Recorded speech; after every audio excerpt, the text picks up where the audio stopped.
Hey guys, Guruji here, back with another video, and today this is the long-term review of the Amazfit BIP U Watch. And before I start that, if you're new here, press that subscribe button and the bell icon for all the notifications, and let's review it.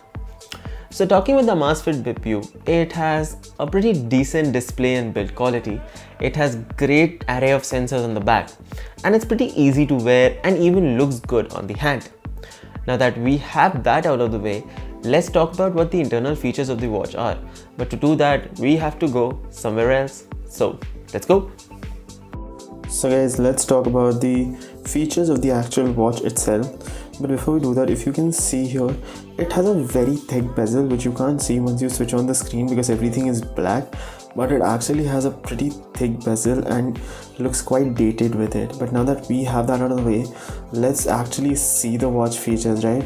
So if you toggle down from up, you get the status bar kind of thing where you have the do not disturb mode, the alarm settings, the brightness settings, and it does not have auto brightness, just in case you're wondering. It does not have auto brightness. And then you go to the main settings. So let us first talk about the settings.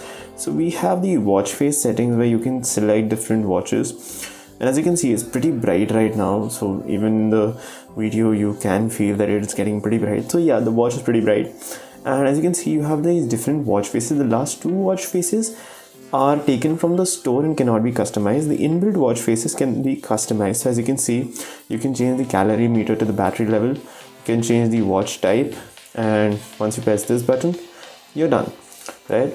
Let's lower the brightness, and now that you can see, the watch face is set.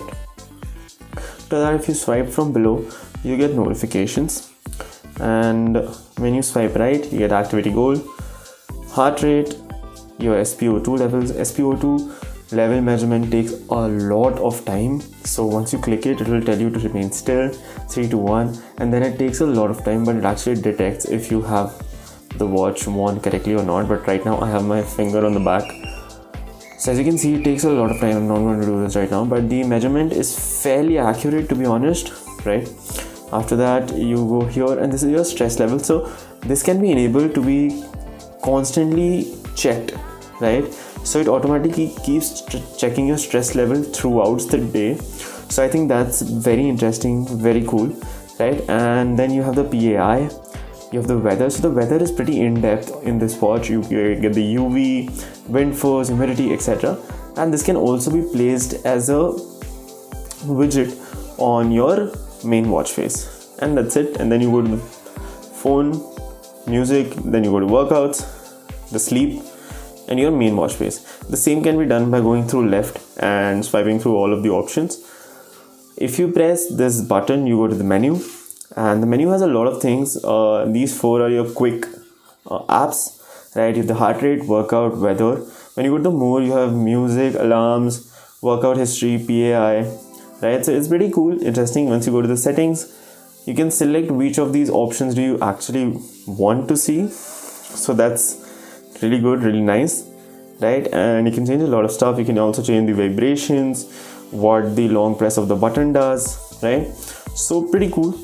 All in all, the features are pretty nifty. Now if you talk about workouts, right, let us just quickly switch to workouts.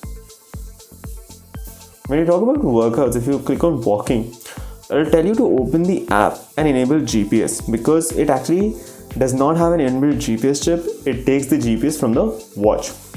Otherwise there's no issue, and the tracking is pretty accurate. So as you can see, you get every detail here, all the charts, and you also have the ability to change the music or play, pause the activity, right? So let's end the activity. And the touch is very smooth, very responsive, which is something not known in this price segment, but it's actually very smooth and responsive. So that was all for the features of the watch. Let's now go back to the long-term review. So those were the internal features of the watch, but what is my long-term opinion of this watch? What is it like to use this watch for a long time? Well, I have a lot of things to say. Firstly, it is not as big as it looks in those photos on Amazon or Amazfit's own site, it's actually comparatively pretty small, and the screen is even smaller. So it has large bezels on the chin and the top and everywhere. So that is something you do not see mostly because the wallpapers are black, like the watch faces are black. But in all honesty, it is pretty small as far as the display goes. The modes, the functions are actually pretty good, but I would have loved if they would raise the price a little but offer GPS in it, because to a certain degree, constantly having your phone with you while running or while doing an activity to get it tracked accurately is irritating to a certain degree. But then again, it uses this feature of connecting to the phone pretty well, and you have so many options, you have so much information that your watch gets, that is really good. It also has a SpO2 monitor, and even a sleep breathing monitor has been enabled now in a beta version, but yes, it has, and these things actually help a lot. Moreover, I'm coming from Amazfit Watch Lite, and the text on this is much crisper and looks much cleaner. So I really like that. I really miss the accurate workout tracking of the Amazfit Watch Lite.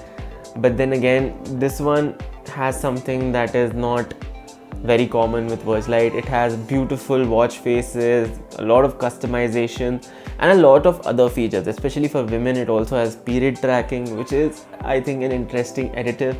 And the watch itself looks and feels very nice. One thing that I did notice coming from Amazfit Watch Lite and using this for a long time is that this is much lighter, so you won't actually feel the weight of the watch, you know, right there. After a certain point of time, you just forget that it's on, so that's a very big plus point. The sensors are very nice, but I have one problem with the SpO2 sensor. It takes way too much time for you to track and stay still. Even if you move a little, the tracking is not accurate. So that is one major issue I have. A plus point, it has this stress tracking feature, which is actually very good. Now, I don't know how the accuracy of that can be calculated, but genuinely the tracking is very good, and it does help you to, you know, change your lifestyle a little if you constantly see yourself getting a lot of stress, right? Another thing that I like is that breathing mode, so where the watch tells you when to, you know, inhale or exhale, which a lot of watches are getting today. But the quality of the animation, the smoothness of the animation is nice. Talking about smoothness, I really like the smoothness of the UI and the smoothness of the touch, right? So this watch is very responsive, so I really like the fact that it's so responsive. Other than that, the side button on the watch looks very nice, seems like a very Apple Watch imitation gimmick. I would have loved if that button just did not do pressing the button, but rather twisting the button would actually scroll the menu, and those things would really help. Another thing that I do like is how intuitive the music UI control is. The workout page is on the watch itself. It shows you a lot of data, which I like, and you can customize the data that is being shown to you on the first page. Another feature that I appreciate is it has a shutter button feature on the watch. Now, most of the companies do have this feature on their watches, but you have to use the included camera app in the fitness app. But in this, you can use your phone's stock camera app and still use the shutter button, which I think is really nice because it will allow a lot more uses and a lot better quality for the user. So I really like that. All in all, it's a good watch for the price it's asking. You can get it for 4,000 right now, and if you find it in sale, it comes out to about 3,500 more or less. So if you ask me, is it value for the money? Yes, it's value for the money. Few things could be improved. The battery could be improved. The battery, if you switch on all the function, is not going to be as long lasting as they say, which is fine, but it still could have been improved. With the Watch Lite GPS running, it still gave a little more battery life than this. Obviously, it was also bigger and thicker and heavier, but then again, at some point you need to consider how to get in the middle of it. So that is something that I found out. The charging is very easy. Actually, this is a small magnetic charging dock they have. I wish the watchmakers, you know, make a common charging cradle where, you know, all watches can be charged. But Other than that, I think this is very simple. It just connects to your smartwatch magnetically, and with that, charging is very easy. You can plug it in your PC's port or your charger, whatever.